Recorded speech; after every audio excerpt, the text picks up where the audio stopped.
G'day and welcome back to the channel for part 2 of the cheap ESC replacement series. Testing out BL Heli S and the JAzzMaverick firmware. And I'd like to start by showing my new camera setup. Whoop. There you go, apart from the... That's the new camera setup. So, yep. And I forgot to sync clap, that is going to be fun. So, without too much further ado, I need to get into putting this firmware on there. Let's hop to the computer. So the first step you want to do is find out if you have one of the compatible firmwares. From what I've seen on on Joshua Bardwells' channel. If you care about making your quadcopter fly good, murdering your name there, from his video, and I highly recommend you check that out if you're interested in this kind of thing. He does a lot of good videos. You want to basically have an H version, not an L version, an H version. So here we are, powering up, connect, read setup. Alright, so make sure you write this down. C-H-40. And whatever yours says, here, here, and here, and here, you want to record it down. If it's an H version, you should be able to do this. If it's an L version, it may not work. Okay, so to find this firmware, just open up your browser and type in JazzMaverick BL Heli S. Capitals are not required.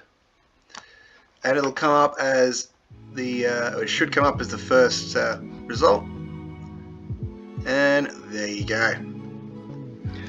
So when you get here, you want to pick the firmware version you have. And once you get into there, look for the firmware type. And I suggest starting like that. This is the one we want.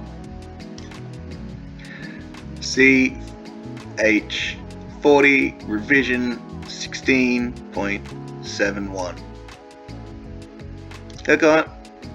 Right click here, save link as, and then save it to the desktop. Mk2 deck. And that is saved. Alright, so once you've got your firmware and you're ready to go, plug her in. Make sure your battery's ready, so you plugged in so you can run your ESC. Connect. Read setup. Hello setup. So there we are. And that's the right one. So flash all. Select manually. Desktop, open, and it'll go. The second you say open, there's no check, it'll just go.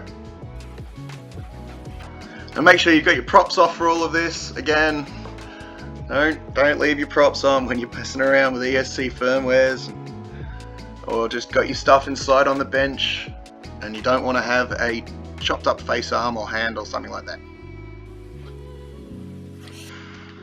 In fact, if you watch JB's video, you'll see that he has a slip, selects the thing instead of, or selects it after he's ramped up the motor RPM, and he got stuck with it spinning out when he was checking his error rates. Okay, so that's everything flashed. Now after this, you want to power cycle. So disconnect, unplug, and unplug. Now you're going to want to open up Betaflight. I'm just going to plug in the USB without the battery plugged in. And now I just want to have a look at my configurations tab. So I got 2% CPU load. She's not doing anything, but still. I got 8K and 8K. Now it's recommended on JB's video that you want to go to a 4K loop. I've got 8K hard for gyro frequencies, so I'm going to stick with the 8K loop on the PID loop, and I'm running an F7 here, but if you're running an F4 then yes, you probably do want to go 4K. Now I got D-Shot 600 selected, and they recommend going for D-Shot 300. However, I'm going to try this at D-Shot 600 and check the error rates. Now we're going to turn bidirectional D-Shot on, and there are 14 magnets around the motor bell. So that's what I'm going to do. Now I save and reboot. Now that we've counted our poles, turned on bidirectional D-Shot, I'm going to plug it back in and check for motor error. Check if this is even working. And error rate says 0. We have armed the motors. Remember, props off.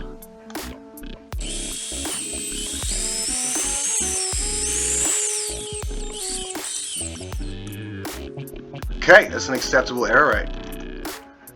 It would appear that we have done it. Now, we must fly. Let's see first.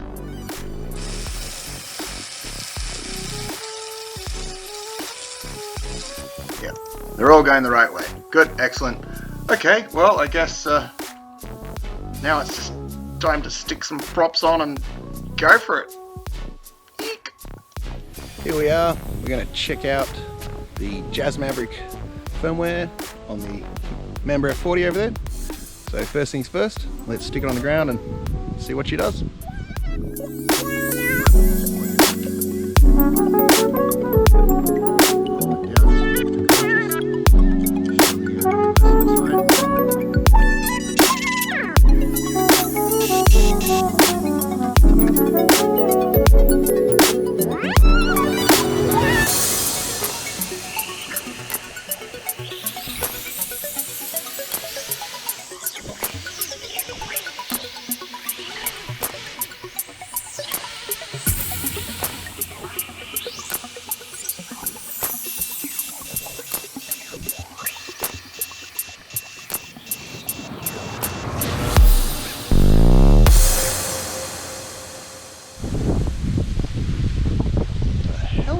That noise.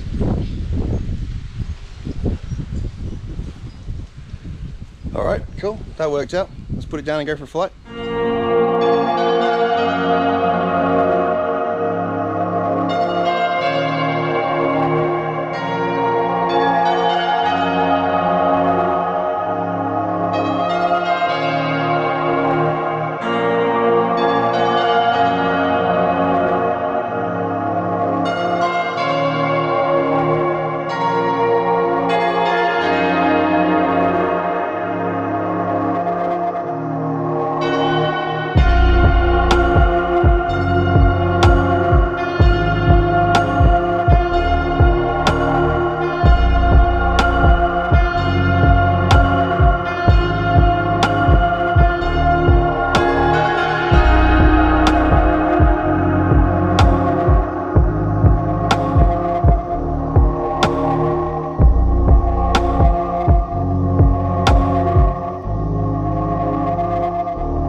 well, I don't know, that seemed like it felt worse.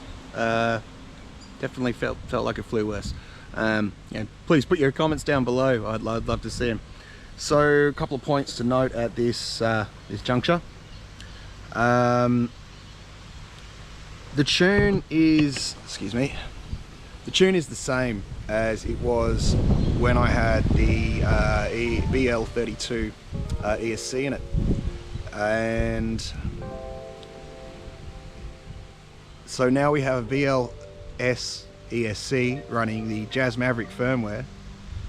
Bidirectional D-shot is switched on. If there wasn't any telemetry, I think it would give an error and wouldn't arm. So, and please, if I'm wrong about that, comments down below. But as it stands, theoretically, with my very rudimentary understanding of these things, extraordinarily rudimentary, I was imagining it would fly somewhat similar, and it didn't. So I'll have to have a look at that, maybe revisit the tuning and see how I go. That said, it could be me flying like crap, and that is totally a possibility. So I'm gonna run another battery.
So definitely gonna go have a revisit to the tune, see what I think about that. Not stable, even at points where it shouldn't have been entering its own wash, where it was moving forward, like on that last long, on that last long dive through, and that power loop. I wouldn't have expected to have that oscillation that was occurring there. There's definitely some oscillation. I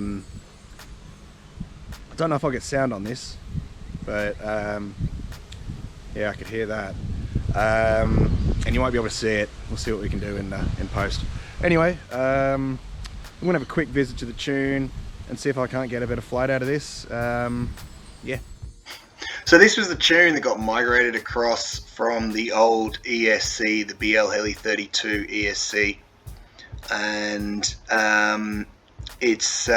we've seen how it flew with running the BLheli S stock firmware and 16.71, I think, off the top of my head. I'll put that up if I'm wrong. And now it's carried across to here, and as you can see, because I think this is because it's been imported, it has just sort of brought them in like this. So I might have to start tuning again. Play it safe, make a backup. Alright, so I've backed that up. Now we are going to look at our filter settings. Someone correct me below, please, if I'm wrong, but I don't think this is carried over. I'm not sure. I think I'm gonna have to run through the whole tuning setup again, and it's been a little while since I tuned, so I'm gonna have to do a little bit of a refresher course. So I'm gonna get on with a little refresh course and run through some tuning. But as you can see here, this was the rates, and these were the PIDs. And I'll come back after I've done some tuning and flying and testing, and I'll show you what I ended up with, and hopefully it'll be good. But it's probably going to be crap. But you'll have to wait and see. At least a few seconds. If someone asked me what I most commonly use Windows Capture for, I'd have to say Betaflight. Anyway, here is the new PID tune for my first test. Really, it's stock, but bumped up 0.1 on PD balance. Rates I've kept as they were. This should be feeling good for me, but it was feeling too quick. And I've gone through and applied the changes in Joshua My cat is having a bad day. In Joshua Bardwells Betaflight 4.2, the first 5 changes you should make to sort of bring it up to date. If this doesn't work, I'm going to be having a look a lot deeper into it. Let's go have a look and see how it flies.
First of all, how's this for lighting? And let me know down in the comments if it's better.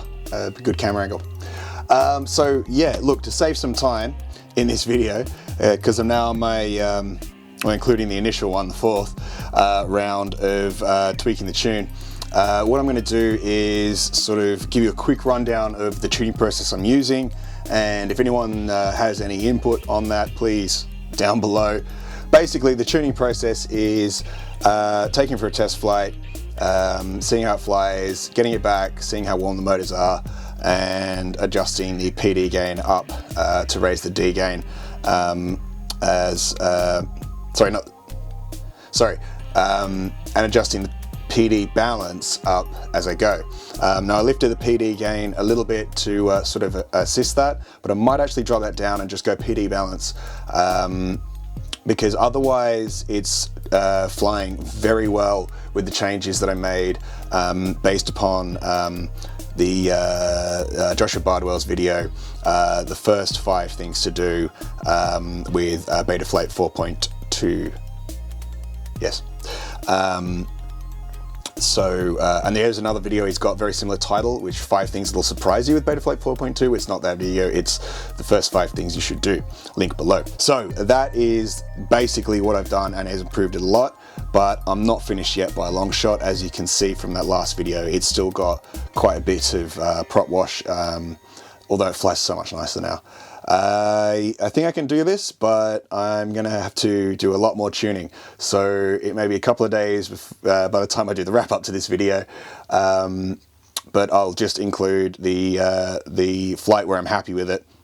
Sorry, I'll just include the flight that where I'm happy with it, and then I will, you know, if people want to see a deep dive into the tuning process and step by step how I went through it, I can make a video for that if you want to see it. Otherwise, I think it'll just drag this video out for way too long and be quite repetitive, and really you're probably more interested in the end result than the actual numbers of the process and me getting there. And I've told you the basic theory of the process I'm using and where to find the information, so hopefully that should be enough.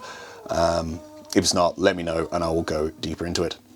Alright, so yeah, let's go check out the flight, and then I'll show you that final tune. Eventually.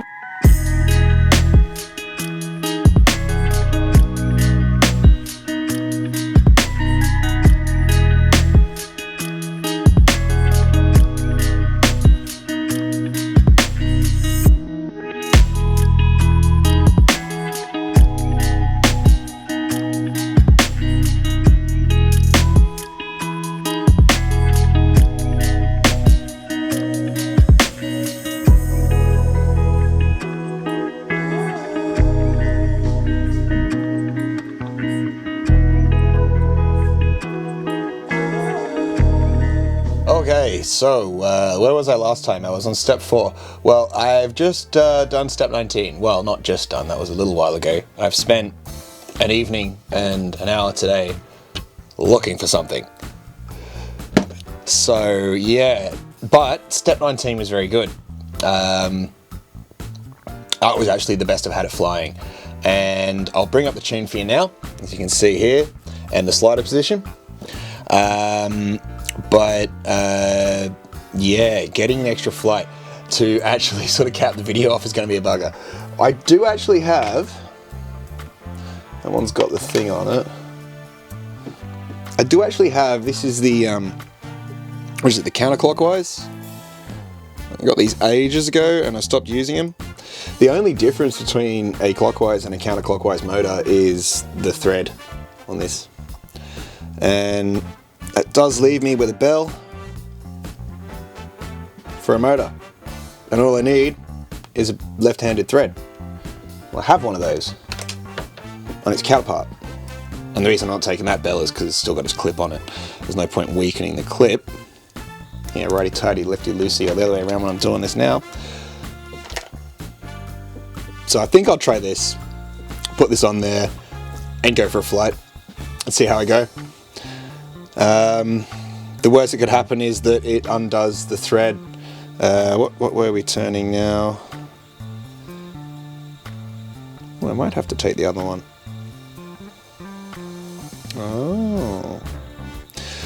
Looks like I might have to do either the other bell or the video on fixing the threads first.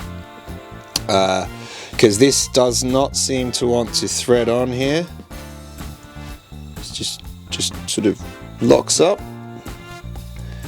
and I think that's because the thread here is damaged. Try to get a photo of that for you. So I'll probably use the other bell and give you a little sneak peek at what I'm going to use to fix this bell. So let's do that, I suppose. Yeah, easiest thing to do. And I don't mind about like taking the clip off these left-handed motors because they're just, you know. So I'm going to get to that, get all that done, and yep, hint to a future video, there is a how to fix threads video coming out. Stay tuned for that. But for now, let's go watch this fly.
Okay, so there you go. I forgot to go over what I did for getting the tuning there.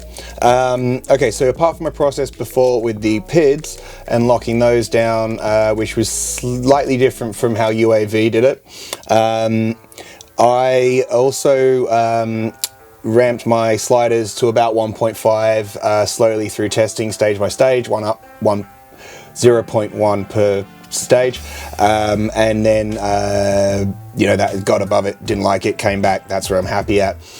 Then I started to play a bit more with my PID, and that's where I got, but it was a slow process. And would I recommend other people doing this?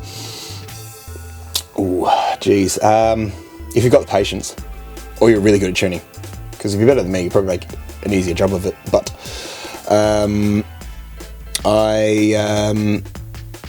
yeah, it seems to be flying really nicely. Like, I had a lot of fun in those flights, as you saw. So yeah, that's great. Anyway, if you have any questions or you want me to go deep into the tuning process I used, I'm happy to do that.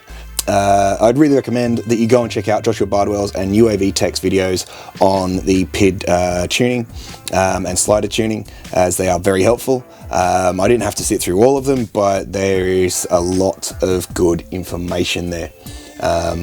So I'd highly recommend visiting those if you're having any trouble with your PID tuning. There's also the PID tuning principles document, which is really nice to sort of have and sort of go through, have a read of, and that all is linked below. So anyway, look, thank you for watching. Please like and subscribe, and I will catch you next time. Peace out.